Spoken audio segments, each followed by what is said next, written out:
I never thought my true crime obsession would get me killed. I thought it made me smarter, more prepared for danger. I could spot red flags a mile away. Or at least, I used to believe that. I don't know if I'll survive the night, but if I don't, someone needs to know the truth about what happened to me and about him. I grew up in a town where bad things never stayed buried. People here have long memories, even when they pretend they don't. And for the past few months, I've been digging into something this town would rather forget. The 5 Vanishing Steps. You've probably heard of it, or something like it. True crime forums love cases like this. 5 disappearances. Nobodies. Noides. Just 5 people who went missing between 1997 and 1999, leaving behind nothing but a cryptic piece of graffiti spray-painted near where each of them was last seen. The media latched onto the name because of the graffiti, 5 angular symbols stacked like steps. They never cracked the meaning. I don't know what it is about unsolved mysteries that gets under my skin, but ever since I was a kid, I've been obsessed. My mom used to tell me I was too curious for my own good. I'd listen to news reports about missing people with the same intensity other kids reserved for Saturday morning cartoons. My fascination turned into a podcast about 3 years ago. I started small, local cases, lesser-known ones, but then I grew a following. I wasn't famous, not by a long shot, but enough people listened that I started getting tips, interviews, even leads from people connected to the cases. When I announced I was covering the 5 Vanishing Steps, the response was different. My email inbox filled with messages almost overnight. Most were from people eager to share theories or weird stories about the case. Urban legends, really. But mixed in with those were messages from locals who didn't want me to cover it at all. They told me to leave it alone, that it was bad luck to dig it up again. A few were more direct. You're gonna get hurt. I wrote those off as trolls. The way I saw it, if someone wanted me to stop digging, it probably meant I was onto something worth finding. What I didn't tell my listeners was how personal this case was for me. One of the missing 5, Emma Kane, was my babysitter when I was a kid. I don't remember much about her. I was only 6 when she vanished, but I remember how it felt. For weeks after she went missing, my parents didn't let me walk home from school or even play outside alone. Her face was everywhere. Flyers stapled to telephone poles, her picture on the news. Then the flyers started to fade, and people stopped talking about her. I didn't. My first few episodes on the case were pretty straightforward. The timeline of the disappearances, interviews with locals, and an analysis of the graffiti symbols. I tracked down as many people as I could who were connected to the case. Retired cops, family members, even a few people who claimed to have seen the victims right before they vanished. But the deeper I went, the more questions I found. Why was Emma the only victim who wasn't officially labeled a runaway? Why did the lead detective on the case resign just before the investigation was shelved? And why had all the original case files been destroyed in a fire at the police station 3 years after the last disappearance? None of it added up. The email came 2 nights ago. The subject line read, "I know what happened to the missing 5. The message was short, but it wasn't over. Not for them. Meet me tonight." There was an attachment, a photo of an abandoned church on the outskirts of town. It wasn't a place I recognized, but I knew the look. Decay. Old. A place where time had stopped. I hesitated for hours before replying. "Who are you? Why should I trust you?" No response. The smart thing would have been to ignore it. I could have filed the email away with all the other cryptic messages I'd gotten since I started the podcast and moved on. But there was something about it, the certainty, the weight of the words. In that photo, it felt real. The rational part of my brain screamed at me to stay home, but I convinced myself it would be worth it. If there was even a chance I could get closer to the truth, I had to take it. I left around 9:30 p.m. The church was about 45 minutes outside of town, deep in the woods. I spent most of the drive second-guessing myself. I told myself I wasn't being reckless, just thorough. This was what I did. I went where the stories were. But the closer I got to the location, the more unsettled I felt. The road narrowed to a single lane, flanked by towering trees. No streetlights, no signs, nothing but darkness. When I finally pulled up to the church, my headlights cut through the mist and illuminated a crumbling, Gothic structure. The roof sagged in the middle, and vines snaked up the stone walls. The front door hung crooked on its hinges. It looked more like a mausoleum than a place of worship. I parked at the edge of the lot, debating whether to keep the engine running. The place was silent, except for the occasional creak of the wind pushing against the old building. I grabbed my flashlight and stepped out of the car. "Hello?" I called, my voice swallowed by the night. No answer. The air smelled damp and metallic, like old pennies. I crossed the lot and pushed open the door. The inside was worse. Pews sat in splinters, and the ceiling was blackened with what looked like soot. My footsteps echoed as I moved down the center aisle. The beam of my flashlight sweeping across overturned hymnals and shattered stained glass. "Hello?" I called again. My voice cracked. Nothing. I felt foolish for coming out here. But as I turned to leave, something caught my eye. Near the altar, propped against the stone steps, was a single Polaroid photo. I picked it up. My stomach dropped. It was me, sitting at my desk in my apartment, the microphone from my podcast in view.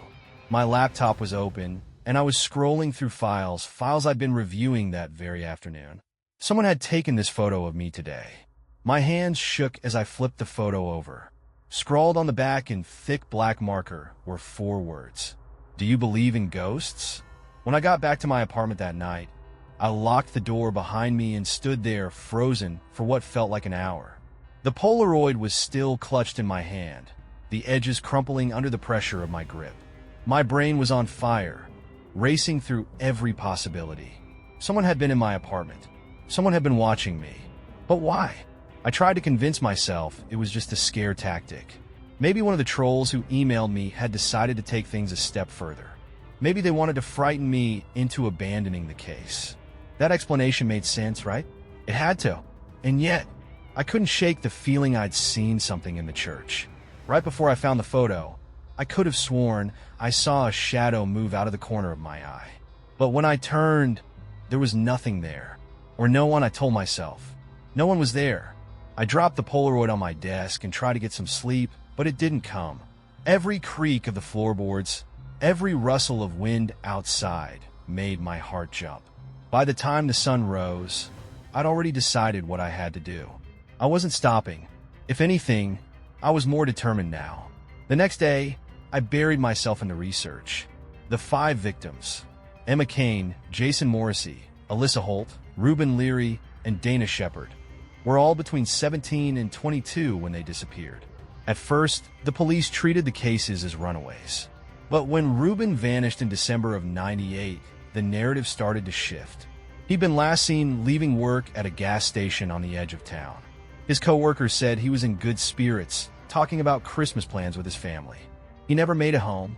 By the time Dana Shepard vanished in April of '99, local media was in a frenzy. That's when the graffiti was discovered. 5 angular, overlapping symbols painted near each victim's last known location. Police called it a possible gang marking, but nothing ever came of that theory.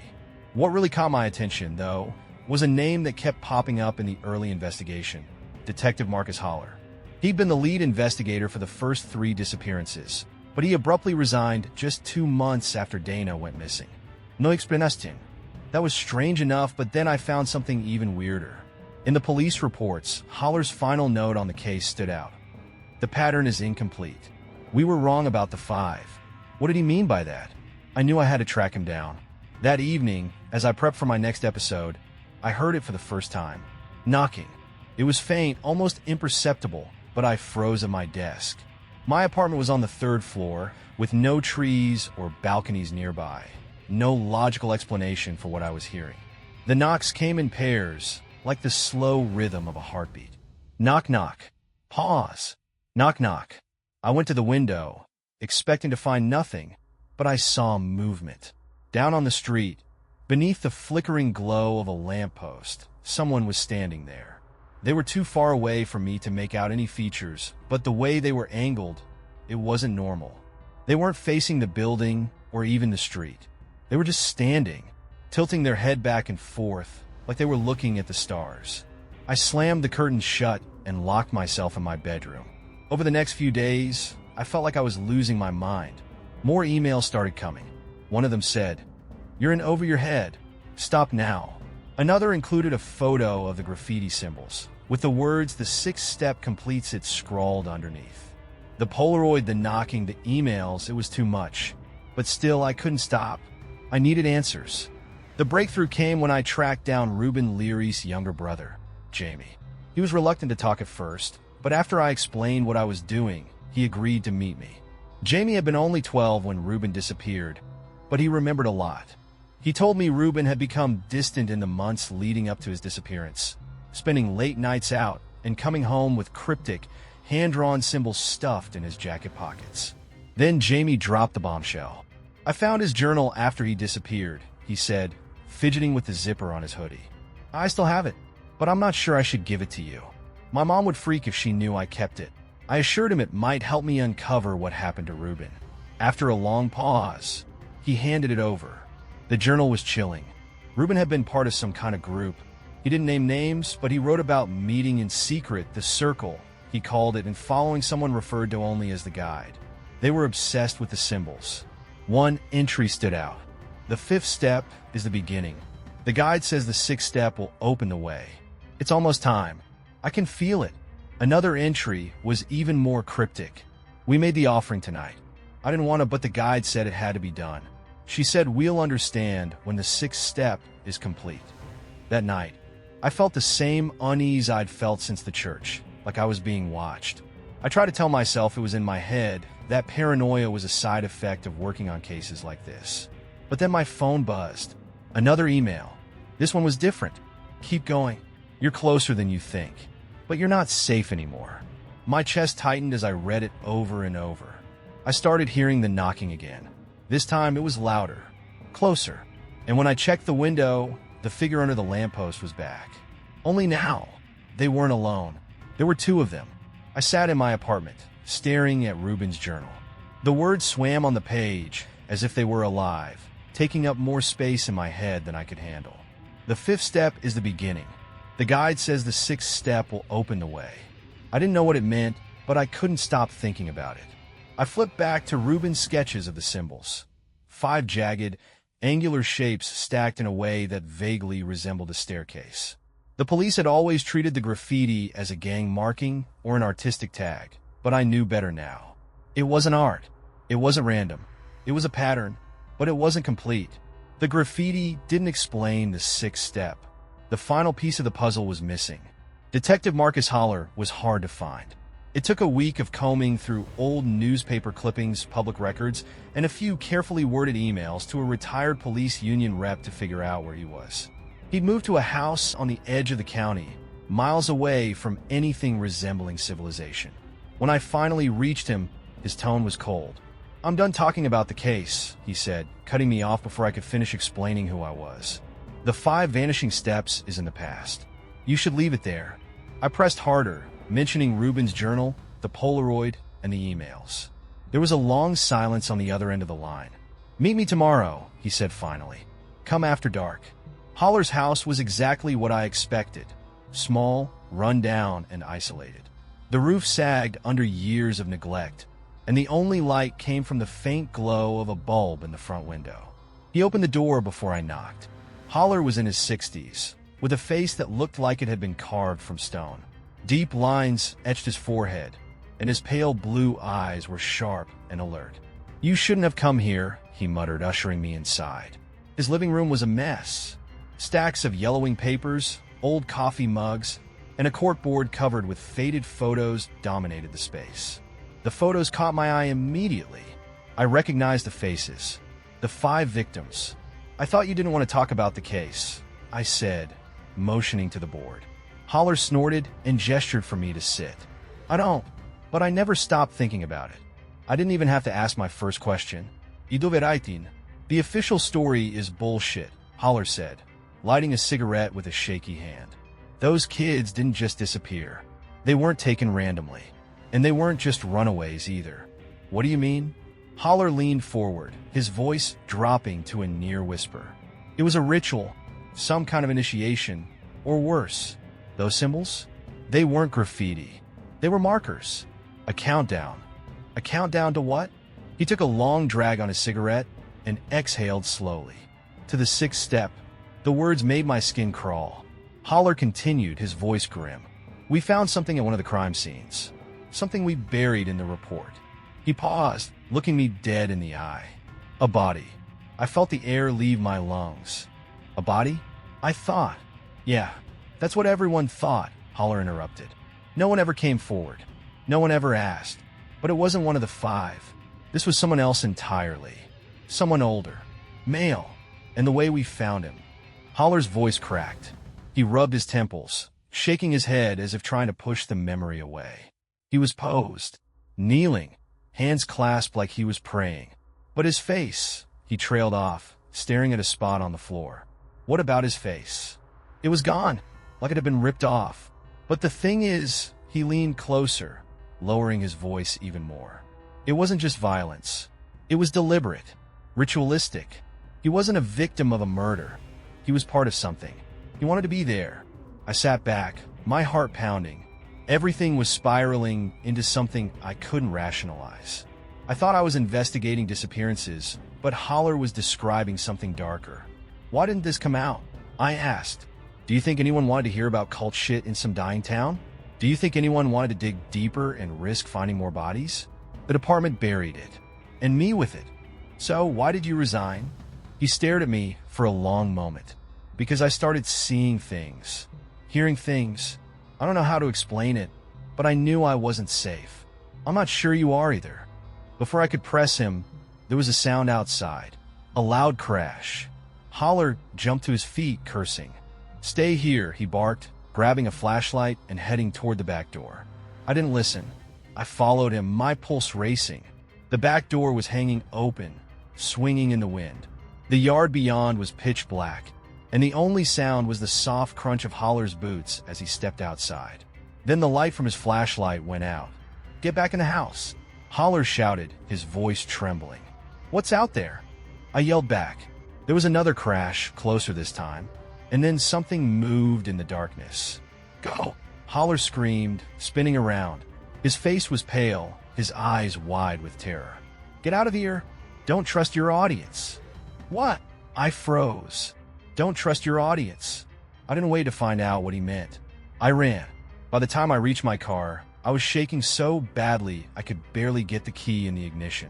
I peeled out of the driveway, my headlights bouncing as I sped down the uneven road. When I finally got back to my apartment, I locked every door and window. My head was spinning with everything Holler had said, and everything he hadn't. Why did he think I wasn't safe? And what the hell did he mean by, don't trust your audience? At 3 a.m., my phone buzzed.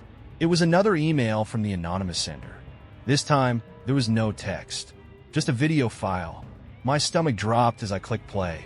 The footage was grainy, black and white, and slightly distorted. It showed my bedroom. My bed. Me. I was lying there, fast asleep, completely unaware of the camera filming me. And in the background, standing in the corner, was a shadowy figure. It didn't move. It didn't breathe. It just stood there watching. The video ended, but I sat there, frozen, staring at the screen. My reflection stared back at me, pale and terrified. I was no longer sure if I was investigating a case, or if I was part of it. I don't remember falling asleep, but when I woke up, I couldn't move. My eyes were open, locked on the ceiling of my dark bedroom. I could hear the faint hum of the refrigerator in the next room, the dull buzz of the street lamp outside my window, and my own shallow breathing. But my body was frozen. At first, I thought it was just exhaustion. Too many nights of research, too much caffeine, too much fear. But then I felt it. Something was in the room with me. I couldn't turn my head to look, but I knew it was there. A shadow at the edge of my vision. It didn't make a sound. It just watched. The whispers started next. Faint, almost imperceptible, like the breeze through cracked glass. I couldn't make out the words, but they were close, right in my ear. And then, just as suddenly as it started, it was over. My body jolted awake, and I sat up, gasping for air. My bedroom was empty, but I didn't feel alone. The dream started after that. They were always the same. I'd be standing in a forest, surrounded by towering trees that seemed to stretch endlessly into the sky. The ground beneath me was soft and damp, and the air smelled metallic like blood. In the distance, I could see a figure, blurry, indistinct, but always watching me. Every time I tried to approach it, the figure would disappear, and I'd wake up drenched in sweat. It wasn't just the dreams. I started hearing whispers when I was awake, too. At first, I thought it was my mind playing tricks on me, maybe an echo from the sleep paralysis. But they were different, louder, more insistent. "Keep going," they said. "You're so close now." And then there was the knocking. It came at random times, always in the same rhythm. 2 quick knocks, a pause, then 2 more. I'd rush to the window or the door, but there was never anyone there. I wasn't safe in my own home anymore. I knew I had to go back to the church. I didn't want to. The memory of the Polaroid haunted me, and the thought of stepping foot in that place again made my stomach churn. But I couldn't ignore it. Something was pulling me there. I packed a flashlight, my recorder, and a crowbar just in case. It was stupid, but it made me feel a little less helpless. When I pulled into the church's lot, it looked even worse than before. The sagging roof seemed ready to collapse, and the shattered windows stared out like empty eye sockets. I stepped inside, my flashlight cutting through the darkness. The air was thick with the smell of mold and decay, and my footsteps echoed through the empty hall. I went straight to the altar. The Polaroid I'd found before was long gone, but something about the space felt wrong. I ran my hands along the edges of the stone, searching for anything out of place. That's when I found it, a loose panel in the floor, hidden beneath a layer of dirt and debris. I pried it open with the crowbar, revealing a narrow staircase leading down into darkness. The basement was worse than I imagined. The air was damp and cold, and the walls were lined with shelves crammed full of yellowing papers, rusted tools, and what looked like jars of something I didn't want to identify. At the far end of the room, I found a table covered in photographs, documents, and maps. My flashlight flickered as I stepped closer, but I forced myself to keep going. The photographs were the first thing I noticed.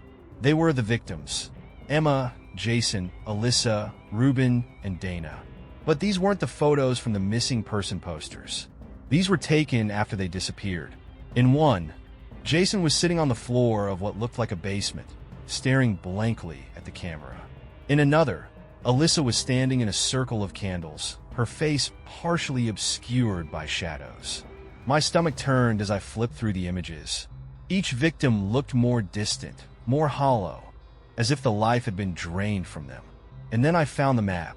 It was of my town, my neighborhood, my apartment. A red circle was drawn around my building, with arrows pointing to it from different directions. Scribbled notes in the margins read, "Observation, preparation, and 6th step." I felt like the floor was falling out from under me. I wasn't just researching the case anymore. I was part of it. I turned my attention to the documents on the table. Most of them were unreadable, their ink smudged with age and water damage. But one page stood out. It was newer, written in sharp, deliberate handwriting. The guide leads us to the steps. The steps lead us to the truth. The 6th step will open the way. Sacrifice completes the circle. The guide. I'd heard the name before in Ruben's journal, but now it was clear. The guide wasn't just some abstract idea or a concept the victims had invented. The guide was a person, the orchestrator, the one behind all of this. But who were they? And what did they want? I was so focused on the documents that I almost didn't notice the photo sitting at the edge of the table. Another Polaroid. My hand shook as I picked it up. It was me, standing in the middle of the church basement. But I wasn't alone. Behind me, partially hidden in the shadows, was a group of people wearing white masks. Their faces were blank, featureless, and tilted slightly to the side, as if they were studying me. I don't remember this photo being taken. I don't remember them being there. The realization hit me like a punch to the gut. The other 5 victims weren't random. They weren't chosen by chance. They were being prepared for something. And I was next. I fled the church, the Polaroid still clenched in my hand. When I got back to my apartment, I locked the door and slid to the floor, my back pressed against the cold wood. My breath came in shallow gasps as I stared at the photo. The whispers were louder now. "Almost there," they said. "Almost ready." I didn't know if they were in my head or if they were real, but it didn't matter. I wasn't just investigating a mystery anymore.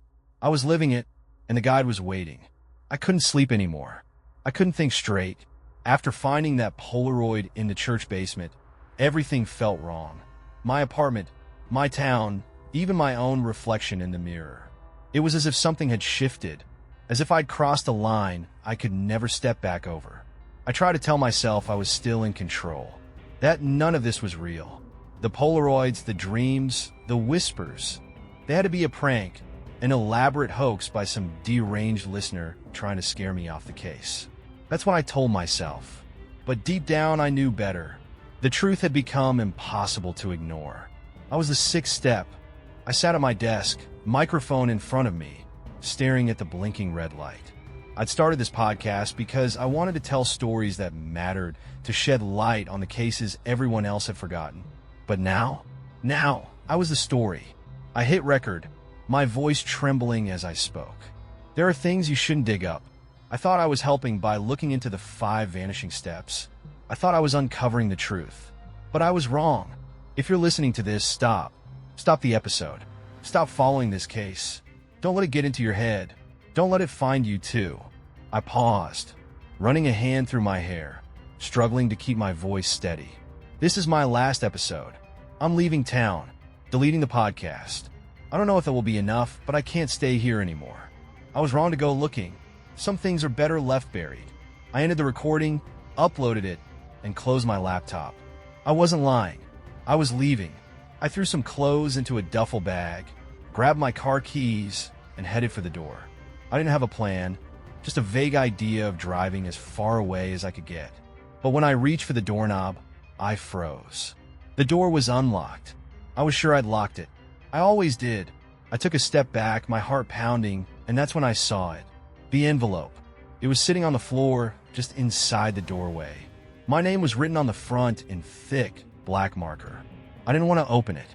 Every instinct in my body screamed at me to leave it alone, to walk away, to run. But I couldn't. My hands were shaking as I ripped the envelope open.